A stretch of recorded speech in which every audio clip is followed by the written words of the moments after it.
all. So in this video we will talk about Pune Pact that was signed in 1932. Okay, so what is important for this Pune Pact, ये हम यहाँ पर समझेंगे और इसमें क्या क्या हुआ था। सबसे पहली बात जो मैं आपको पहले मेंशन नहीं कर पाई वो ये थी that Mahatma Gandhi call the untouchables Harijan. Mahatma Gandhi ने अनटचेबल्स को एक नाम दिया था that is Harijans. Harijans means the children of God. Okay, the children of God. Well, इसके अलावा अब हम पूना पैक्ट पर बात करेंगे तो पूना पैक्ट से ही रिलेटेड है हमारे पास क्या, depressed class association. Depressed class association that was formed by doctor B.R. Ambedkar in 1930। 1930 में डिप्रेस्ड क्लास एसोसिएशन नाम की एक ऑर्गेनाइजेशन फॉर्म करी गई B.R. अम्बेडकर के द्वारा। And you know what would be the motive और the objectives of this kind of organisation, that for the development of SC/ST classes. Okay, well, उसके बाद मुद्दा आता है demand for separate electorates and classes with Gandhi ji. ये दो बातें हुई।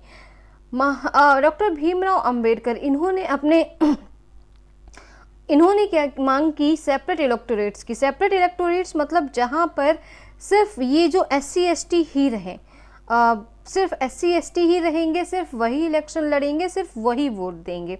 ओके, तो सेपरेट इलेक्टोरेट्स में मतलब क्या होता है, किसी एक पर्टिकुलर प्रोविंस में सिर्फ एक जैसे लोगों को ही स्थापित कर दिया जाए, एक जैसे लोगों को ही बसा दिया जाए।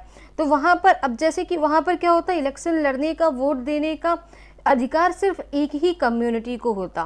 खैर, लेकिन गांधी जी इस बात पे अड़ गए कि नहीं, ऐसा नहीं होना चाहिए। So yes, there was a clash between B.R. Ambedkar and Gandhi ji.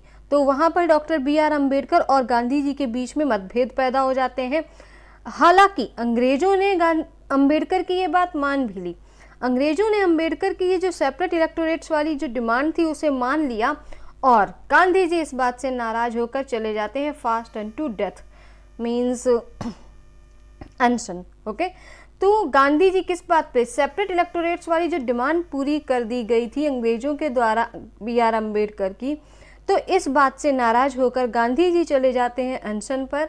And जब भाई गांधी जी अनशन पर चले गए तो B.R. अम्बेडकर को अल्टीमेटली गांधी जी की बात माननी पड़ी and they signed Poona pact in सितंबर 1932।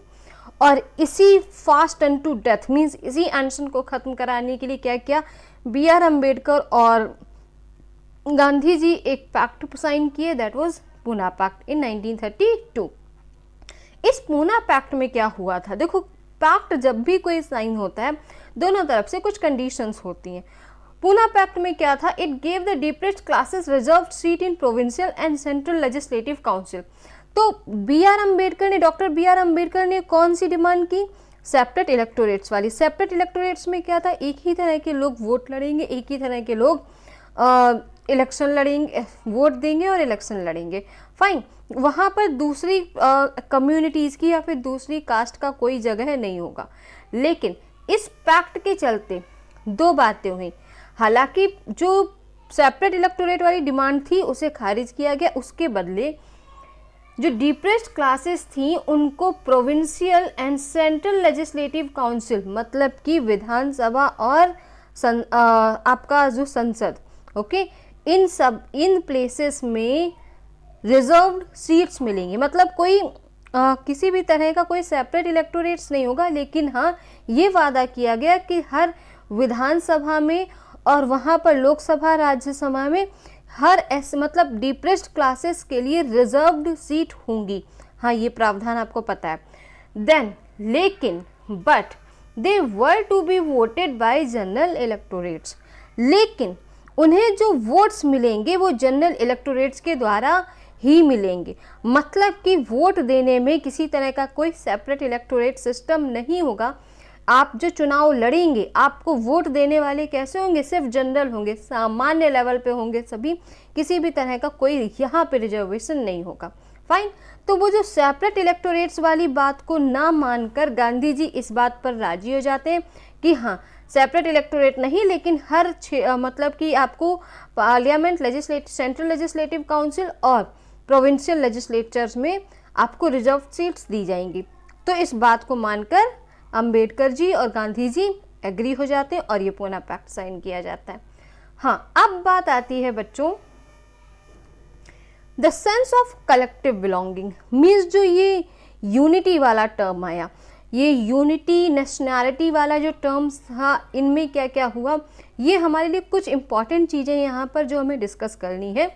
और इनमें से पहला पॉइंट आता है यूनाइटेड स्ट्रगल का। United struggle says a growing anger against British, okay, a growing anger against British brought them together. पूरे हम कब एक होते हैं, जस्ट सपोज द सिचुएशन, आपके क्लास में कोई एक लड़का है जो कि बहुत बुली काइंड ऑफ पर्सन, ओके, जो बस अपनी हाँकते रहता है एंड बस अपनी हेकड़ी दिखाता रहता है, तो क्या है, आप उसे पसंद नहीं करते, आपका फ्रेंड भी उसे पसंद नहीं करता, आपका भाई भी उसे पसंद नहीं करता।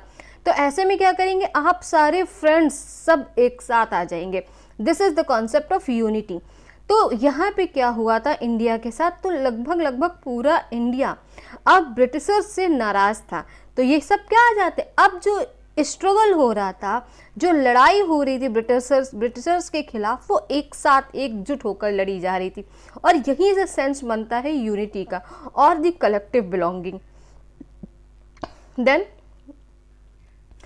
अब ये जो नेशनैलिटी है, इसको किस तरह से लोगों के अंदर जागृत किया गया, ये भी एक समझने वाली बात है, क्योंकि ये वही कंट्री था जहाँ पर सिर्फ राजा और राज्य की बातें होती थी। India as a nation represent करने में और उसे समझने में लोगों को टाइम अच्छा खासा लगा। तो क्या हुआ, by representing history, fiction, songs, prints and symbols, लोगों के अंदर क्या किया गया, ये नेशनैलिटी की भावना जागृत करने की कोशिश की गई। इसी नेशनैलिटी की भावना जागृत करने के डायरेक्शन में कुछ और भी स्टेप लिए गए, जैसे कि द इमेज ऑफ भारत माता। The image of Bharat Mata was first painted by Abhindranath Tagore in 1905 and then recreated by Raja Ravi Verma also. हाँ, हालांकि अबिंद्रनाथ टैगोर से भी पहले एक बार बंकिम चंद्र चटर्जी ने बनाया, चट्टोपाध्याय ने इसे बनाया। लेकिन जो मेन हमारे पास है डाटा वो किसका है, मीन्स मेन जो आप पिक्चर अभी देखेंगे that was painted in 1905, okay. So this was the image of Bharat Mata. Let me show you. Yeah, the image of Bharat Mata and ye children, this was created by Abhindranath Tagore and later it was represented like this, okay.